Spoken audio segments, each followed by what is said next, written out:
It's Elaine. Welcome to the decree. So this is a video that is going to be the on the post decree.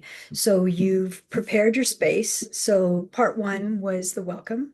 Part two was naming your space. So you're naming your space and then you're claiming it in source's name. And then the third part three of the video series was preparing your space.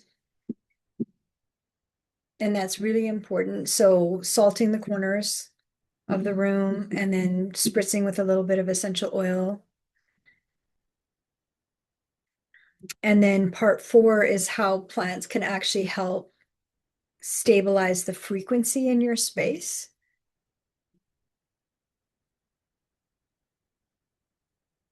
And then part five was the technology decree. And that's probably the most powerful decree today because we are always using technology. We're always using our phones. There's the 3, 4, 5G towers. We're always using our computers. We're always using social media. Where all our banking is online as well. So the decree, which is part five, is really important. And going through the series of these decrees in order is really important because they start preparing your nervous system and they start preparing your body so that you can so when the shifts happen, your body is more prepared. And we're also stabilizing the frequency. So 3D is always about interference. It's interference, energetic interference. And so it really affects our nervous system in our bodies. And our bodies aren't the problem, the body is the messenger. Our bodies are telling us something is wrong, something is interfering, something is bothering us. So the post decree, and then the part six was the body decree. So much in 3D happens to our bodies, not just in the present, but also in the past and in our childhood and even when we're a baby. So it has been quiet today. And as I'm filming this, there's pounding, somebody's hammering. There's also um, uh, like a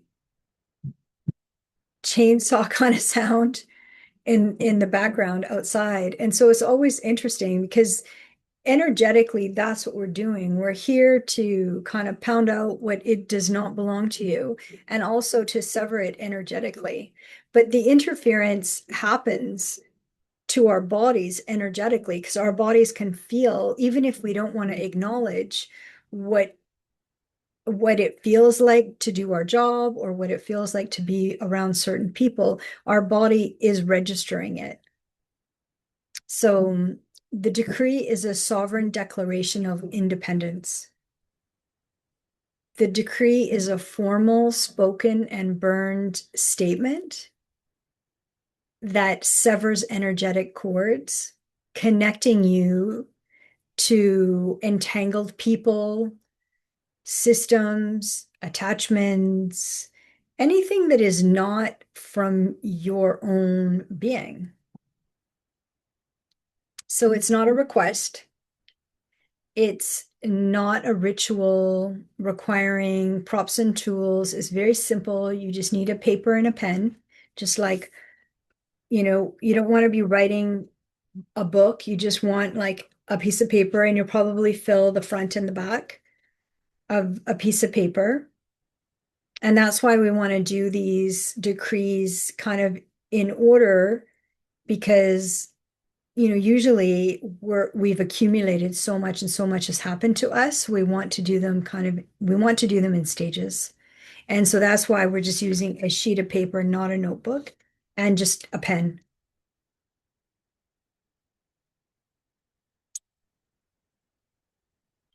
So you're using your own voice and your own sovereignty. It's a command. You're commanding and declaring what is, not what you hope will be. not what you hope will happen later. You're acknowledging what has happened up until now. So the core principle is I am sovereign. I sever these cords and it's done. So no drama, no big story, no later. It's just simple and then it's done. Okay, so why would the decree be necessary? Energetic cords are like invisible chains and they kind of yank you around all day long. And you may notice and you might be aware of them, but you definitely notice when things are repeating. The same relationship, the same dynamics in the family, the same jobs, even different bosses, but the same environments, and nothing seems to shift. You might also be entangled with like certain spiritual teachers, partners, even people that you are, divorced with, but you have to co-parent with, or you have to parallel parent with. So there's these energetic cords, and sometimes you don't even realize it. It might even be somebody kind of like from childhood, where, a dramatic event happened with them, but they're still kind of in your field. And so we want to close the loops. It's not happening in the present, and energetically, it's draining you on some level. Your body is feeling the drain.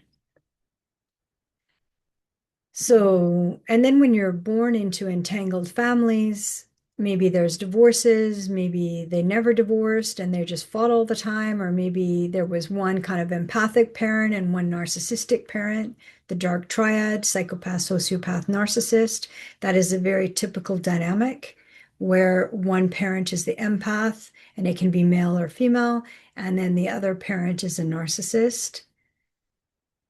So in that dysfunction, then the children kind of align with either they become like the narcissist, and so then they're super tight, and then the one that's the empath is kind of the outsider. And that's been the dynamic mostly on Earth in 3D for the last 2000 years. So cords are draining, they siphon your life force. That is what is called loosh in the 3D. It blocks your creativity. It really limits you. And then there's control cords where there's a lot of manipulation, and they manipulate your emotions, your choices. Do you really want to do that? Or do you really like that partner? Do you really want to marry them? And then say you don't, and then you look back, 10 or 20 or 5 years, and you're like, why did I do that? They would have been a good partner, and you listen to the family. So we want to clear all of that out, even if it's happened in another time space. And then there's the karma cords that we were told, with the white light at the end of our life. Oh, what was the purpose and what was the lessons? And then we kind of get tricked to loop back with the same people where there was no respect and there was no change. The relationships never improved. And then if you do it again and again and again, it's still the same answer. Nothing has changed. Right. So even if you want to make things better or to improve things, but the other person or the other people don't want to, they say they do, but they don't take any action. And if you look back in time, 10, 20, 30, 40, 50, 60 years, nothing has changed. That's not your fault. That means that the relationship doesn't have the respect that it requires to actually enact a change. And when people want to change, they change. And they change very quickly. And you can see that when there's an incentive with money, then they change very quickly or show their true colors, especially when money is involved. So the cords don't break just because you move away physically. distance doesn't create and sever energetic connections.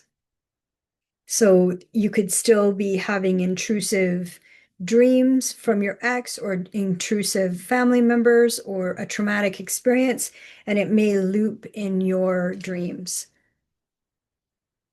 So physical distance doesn't sever the energetic cords. You can set boundaries mentally and even verbally, but the thoughts alone don't cut the cords. And the same relooping.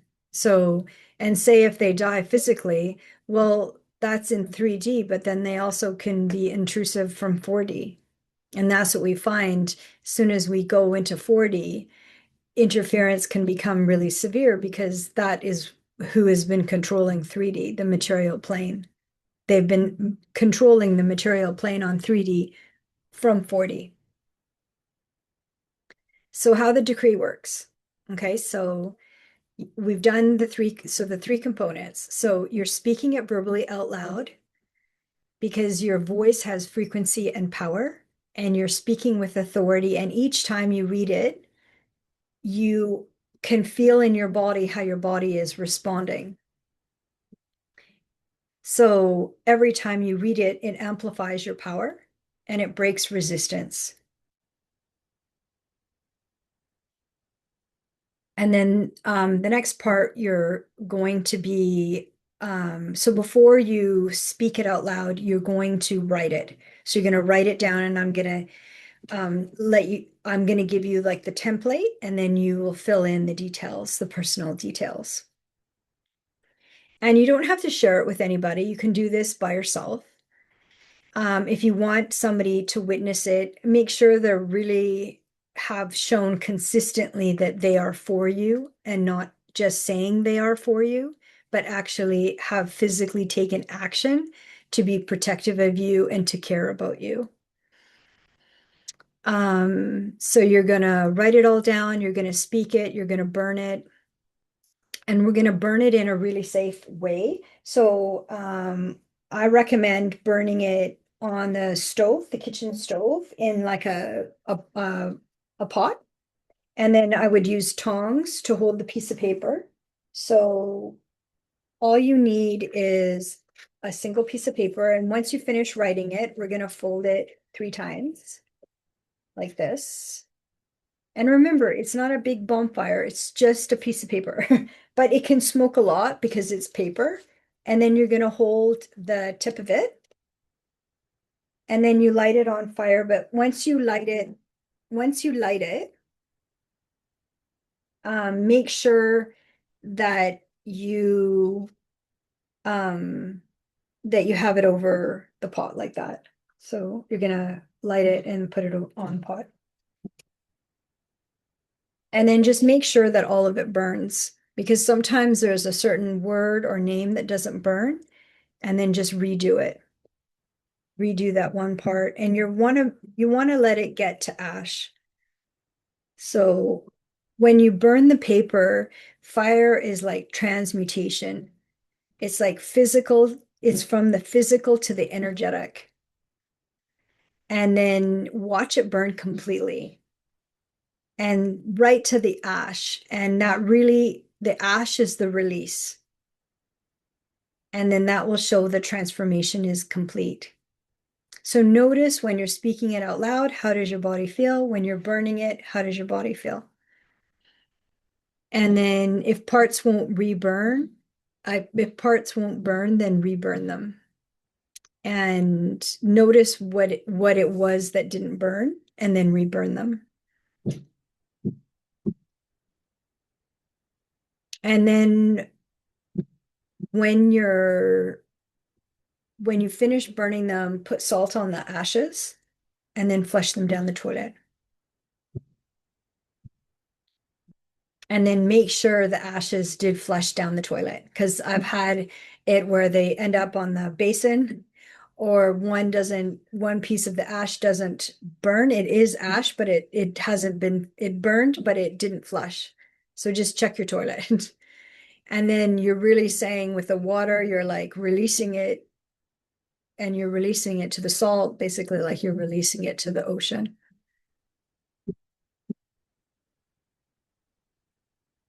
And then when you're witnessing it, you're consciously acknowledging. You're witnessing the burning with conscious participation. And it's not just ritual, like you're physically doing it and you're doing it for yourself and you're declaring the completion, like it is done. So you're closing the loops, you're closing the redos, you're closing all the energy that goes to later, that it might improve later. And so, what are the immediate after effects? So, what are some things that I've noticed with people that have done the decree? You might feel physically exhausted. So, your body is integrating, your energy is recalibrating. There might be emotional releases, like you might cry, you might feel anger, you might feel grief, and that's okay. Allow it. It is the clearing. And it's showing you that, yeah, they're just words on a paper, but they're more than words, right? There's energy behind those words. And this energy has kind of been dragging you down your whole life. So, on an energy level, your space may feel different, lighter, clearer, more breathable. And notice, a lot of people when they do their decrees, and myself included, is that your throat might feel like it's closing. I mean, you're not physically closing. If you have a medical emergency, go get medical help. But you've just noticed the tension in your throat. And then on an energy level, you might feel strange because you're used to having all this energy intertwined. And so you're not used to being without cords. You're not used to being without drain. You're used to feeling overwhelmed or exhausted. And then the other thing that can happen is you might suddenly feel really crystal clear. Like you saw something one way about your body with the body decree, but you and the technology decree, you saw things one way, but now you're starting to see it differently. And you're also seeing with your space decree and claiming your space in source's name and sealing it, sealing your space in source's name and sealing technology in source's name and claiming technology in source's name, you're actually seeing how different it feels, right? Because we're used to so much suppression. And then the other thing might happen is that you make decisions more easily and you don't feel as drained or confused or overwhelmed, exhausted. The exhaustion might start lifting. And in the external, you're even with the body decree, externally, other family members or your boss or friends or who you're in a relationship might also start being different because they kind of counted on your body being, a certain way. And now you've had this freedom and they're not used to your energy being clear and for you to be kind of assertive or to kind of know your direction, because the clarity has come in. And then the other thing is, some people might freak out. They might not want this new you. So just notice that and just kind of be neutral. And then you might also have people testing your boundaries and but hold firm, or just say, okay, I'll think about it. And I'll get back to you. Where the people pleaser in you, if somebody asked you to do something, you'd be like, yeah, I can do that. I can change my schedule. I can do that. And the new you post decree is, let me think about it, right? It's not a yes or a no, but let me think about it. So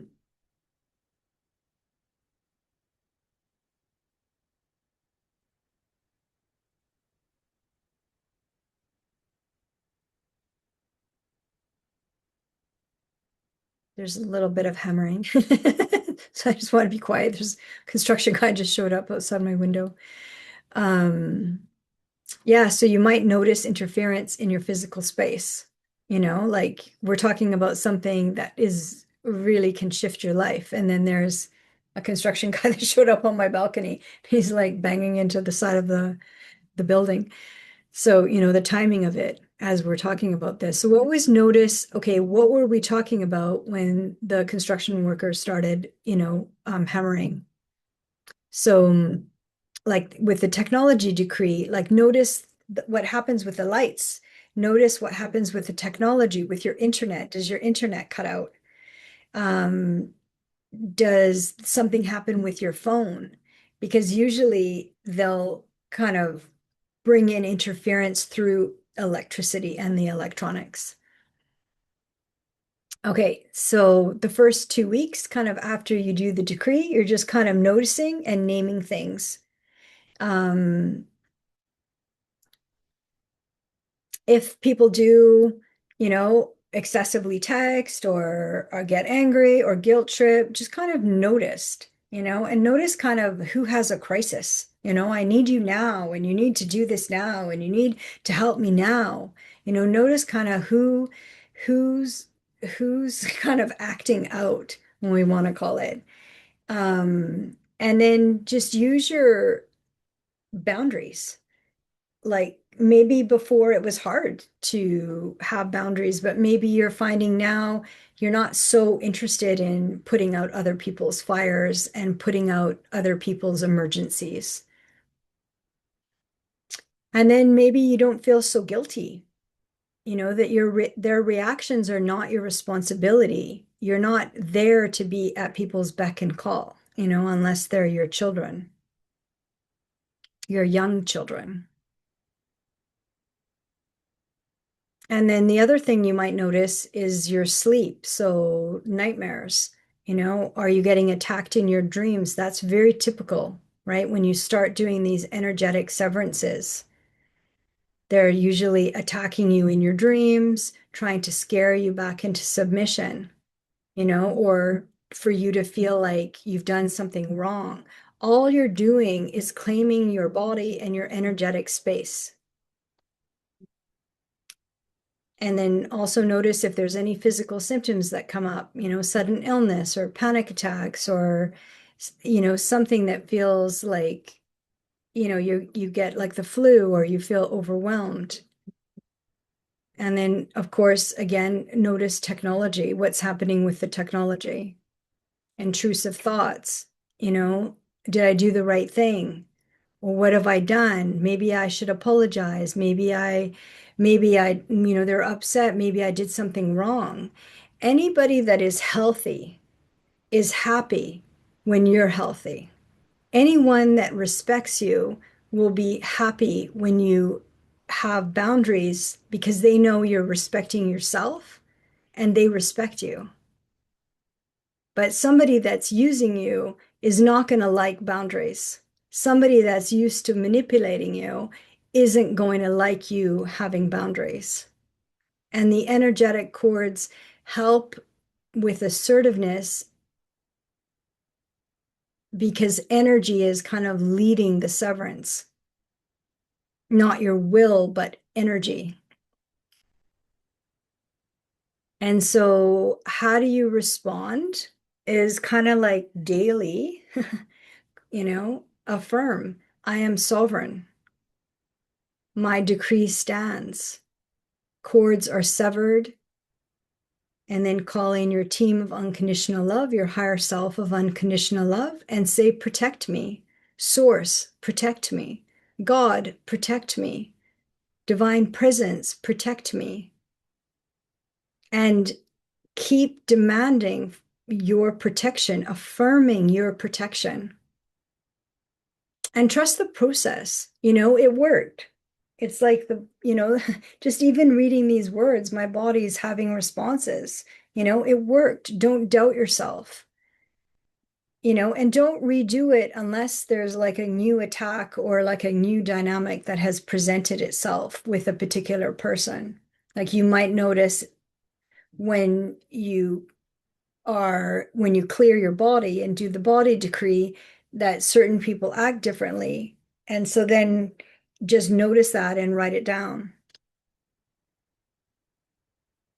So you're moving energy and you're no longer being drained 24/7. And that's what the decree is for. So you're going to have clear thinking and you're going to be able to kind of connect the dots of what's happening. And there's usually a lot of interference with thoughts, like negative thoughts, like the critical voice, and also decisions like, are you sure, you want to do that? And it's like, well, if it's no big deal to do a decree, if it's nothing, if it's no big deal, then, why do they care? You know, if they don't believe in it, why do they care? But you don't have to even tell people. This is something that you're doing for yourself. And then just, make sure that you maintain your space, with the salt in the corners, with essential oils, the plants, bring in the plants. So that was from part three, preparing your space, and part four of the series. So plants, because plants help with the frequency. And this is all about frequency and energy. And so if relationships shift, maybe toxic people fall away because you're not energetically available anymore. And they really needed you to be available to siphon your energy. And as soon as I say toxic people, you know who pops in your mind, right? You know who has been difficult. And healthy people, will appear because like attracts like, because your vibration and it's all frequency, right? So maintaining 5D consciousness is maintaining a frequency. And so your frequency is rising and also stabilizing, like in 5D, stabilizing. And so you'll attract higher frequency people as well. And, just don't give up on yourself, but there might also be dysfunctional family members that give up. Finally, they finally give up and finally stop directing everything at you because they exhaust themselves because there's nothing to reattach to. Because if you're maintaining a vibration of 5D, then they can't attach in 5D. They can't go past 4D. So, they might move on or not, but you're no longer affected and you're no longer entangled. So your purpose becomes really clear. You're not confused if should I help them or get distracted. You're about to do something for yourself and then somebody calls and then they need your help. So then you give up on your plans and then you help them.